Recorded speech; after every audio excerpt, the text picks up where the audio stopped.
जय हिंद। आज निफ्टी के बारे में फिर दोबारा बात करेंगे। आज Nifty, bank Nifty, USD, INR और गोल्ड चारों पर बात करेंगे। सबसे पहले सेबी की डायरेक्शंस के मुताबिक स्टैंडर्ड डिस्क्लेमर, मैं कोई से भी रजिस्टर्ड फाइनेंशियल एडवाइजर नहीं हूं। यहां पर किसी भी तरह की खरीदारी या बिकवाली की कोई सिफारिश नहीं है। आप जो भी करेंगे अपने फाइनेंशियल एडवाइजर के राय मशवरे से करेंगे, अपने विवेक, अपनी नॉलेज के बेसिस पर करेंगे। चलिए शुरू करते हैं। जैसा कि 19 अगस्त को मैंने एक वीडियो बनाई थी, उसमें एक्सप्लेन किया था। आज दोबारा से उन्हीं डेट्स के ऊपर बात करते हुए हम निफ्टी की अगली डायरेक्शन पर बात कर रहे हैं। 17 अगस्त को एक एस्ट्रोलॉजिकल इवेंट थी। 17 अगस्त को छुट्टी, उसका इम्पैक्ट आया 18 अगस्त को, बट ये इम्पैक्ट पॉजिटिव आया था निफ्टी के ऊपर। जबकि इस एस्ट्रोलॉजिकल इवेंट का रिसर्च बेस्ड जो थ्योरी निकलती है वो ये निकलती है कि इसका निफ्टी पर नेगेटिव इफेक्ट होता है और गोल्ड पर पॉजिटिव इफेक्ट होता है। बट निफ्टी ने यहां इसके अगेंस्ट किया था। अल्टीमेटली निफ्टी करेक्शन की तरफ चला ही गया। ओके, 28 अगस्त को गेन प्रेशर डेट थी, जो कि आज है। और जब भी गेन प्रेशर डेट आती है तो मार्केट में एक बड़ा पॉजिटिव मूव या नेगेटिव मूव होता है। कभी कभी साइडवेज भी निकल जाता है, बट अक्सर देखा है कोई ना कोई मूव आता है।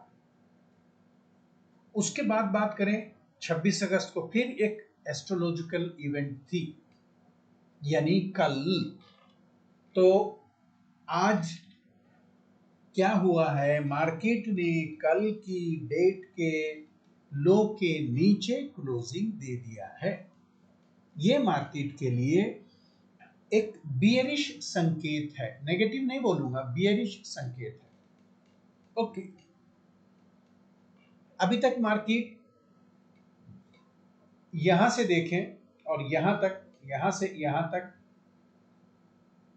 ये 12 मई की जो एस्ट्रोलॉजिकल इवेंट वाली डेट है उसके इर्द गिर्द कहीं घूम रहा है।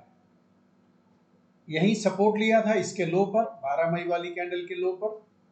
यह है 12 मई की कैंडल, इसका लो यह है। ऊपर गया और इसके हाई के ऊपर थोड़ा सा निकल के और वापस आ गया, यानी इसका हाई रेजिस्टेंस का काम कर रहा है, इसका लो सपोर्ट का काम कर रहा है। अब देखना यह है कि कल मार्केट क्या हो करती है। मंडे ट्यूसडे अगले हफ्ते मार्केट किस तरह का मूव देती है। अगरचे मार्केट 12 मई की कैंडल के लो को ही सम्मान करती है, रिस्पेक्ट देती है, तो यहीं पर आकर के डबल बॉटम जैसा फॉर्मेशन होगा। हो सकता है, नहीं भी हो सकता है। ये निफ्टी के ऊपर है।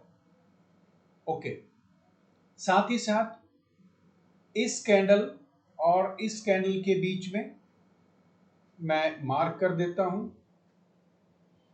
इस कैंडल और इस कैंडल के बीच में हिडन नेगेटिव डाइवर्जन बना हुआ है, उसका टारगेट भी नीचे आ रहा है।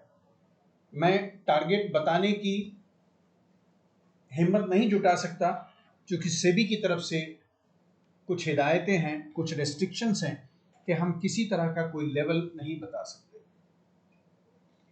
इसलिए मैं लेवल ना बताते हुए ये बताऊंगा कि ये हिडन नेगेटिव डाइवर्जन का टारगेट भी काफी नीचे आ रहा है। ओके, ये हटा देता हूं। जब ये टूटेगा, इसका लो, डबल बॉटम जहां हम सोच रहे हैं कि यहां डबल बॉटम बना सकता है, और जब डबल बॉटम बनाएगा ना तो वो एकदम से नहीं चला जाएगा। यहां पर आपको सोचने का, समझने का मौका देगा, आपको दिखाएगा कि मैं डबल बॉटम बना रहा हूं। क्यों? कल क्या हो सकता है, यहां या तो इन्वर्टेड हैमर बना ले या हैमर बना ले। अगर इसने डबल बॉटम को रेस्पेक्ट करना है तो या तो ये हैमर बना लेगा या इन्वर्टेड हैमर बना लेगा, या एक छोटा सा ब्लॉक बना के छोड़ देगा। वो ब्लॉक मंडे जाकर के कोई आने वाली कैंडल पूरा करेगी, या तो मार्केट को बियरिश कंटिन्यू कर देगी या फिर मॉर्निंग स्टार जैसा पैटर्न बना करके ऊपर की तरफ ले जाएगी। अगला रेजिस्टेंस फिर हमारा यही आ जाएगा, ये वाला। जब तक इसका हाई के ऊपर क्लोजिंग मार्केट नहीं दे देती है तब तक हम बियरिश ही रहेंगे। क्यों? ये लेफ्ट शोल्डर, राइट शोल्डर है, सॉरी। देखिए दोबारा बना के दिखा देता हूं। यहां से चले यहां तक लेफ्ट शोल्डर, यहां आ गया नेकलाइन, हेड, अगेन नेकलाइन का दूसरा किनारा, देन राइट शोल्डर, और फिर ये। अगर ये हेड एंड शोल्डर बना करके नीचे जाता है तो काफी दूर जाएगा। ओके, ये तो है निफ्टी की बात। अब जरा बैंक निफ्टी भाई साहब को भी देखते हैं। इन्होंने तो भाई पूरा कर दिया अपना। ये लीजिए, left shoulder, neck line, head, right shoulder, ये बना करके इसका भैया ब्रेकडाउन कर दिया। लीजिए इससे ड्रॉ करके दिखाता हूं, लाइन चार्ट पर ड्रॉ करके दिखाता हूं। ये लीजिए, हेड एंड शोल्डर का ब्रेकडाउन कहां तक ले जाएगा? बस यही समस्या है कि मैं कोई लेवल नहीं डिस्कस कर सकता, फिर भी एक अंदाजन आपको, आप खुद गेस कर लीजिए, इतना नीचे बैंक निफ्टी को ले जाएगा। और इसी तरह से आप उसको भी नाप लीजिए, निफ्टी को। ओके, अब आ जाते हैं यूएसडी आईएनआर के। भाई असली जगह जड़ क्या है? टैरिफ टूरिफ तो चल ही रहा है। हमारा कंट्री इतना वीक नहीं है कि जो किसी के टैरिफ से डर जाएगा। हमारा अपना जो डेवलपमेंट की थ्योरी है वो किसी के द्वारा रुकने वाली नहीं है। हाँ, डॉलर मजबूत हो रहा है, रुपया कमजोर हो रहा है, जिसकी वजह से हमारी मार्केट से पैसा निकल रहा है और दूसरी मार्केट्स में जा रहा है। ये है मेन वजह। ओके, अब आ जाते हैं गोल्ड। जैसे मैंने कहा था कि हम गोल्ड पर भी बात करेंगे। ये थी 18 अगस्त, यानी 17 अगस्त को एस्ट्रोलॉजिकल इवेंट थी, 17 अगस्त को छुट्टी, उसके बाद 18 अगस्त आई। 18 अगस्त को इसका इम्पैक्ट आया।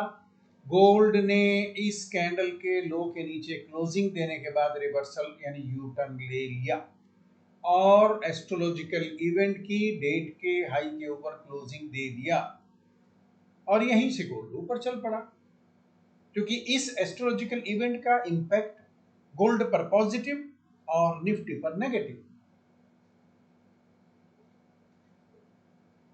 आज का Nifty, bank Nifty, USD INR and gold के ऊपर जो भी कुछ मैंने आपसे बात करनी थी, जो आपको बताना मैं चाह रहा था, अभी तक मैंने वही बताया जो मुझे दिखाई दे रहा है।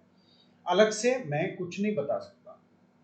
बात वही है, आप मेरी बताई हुई बातों पर यकीन नहीं करेंगे। मैं गलत हो सकता हूं, ये निफ्टी की जिम्मेदारी है, वो मुझे गलत साबित करे या सही साबित करे। आप जो भी फैसला लेंगे अपने विवेक से, अपनी नॉलेज से, अपने फाइनेंशियल एडवाइजर के साथ सलाह मशवरा कर कर ही लेंगे। मेरा आज का Nifty, bank Nifty, USD INR and gold के ऊपर जो कुछ मैंने बताना था वो यहीं पर समाप्त होता है। जय हिंद।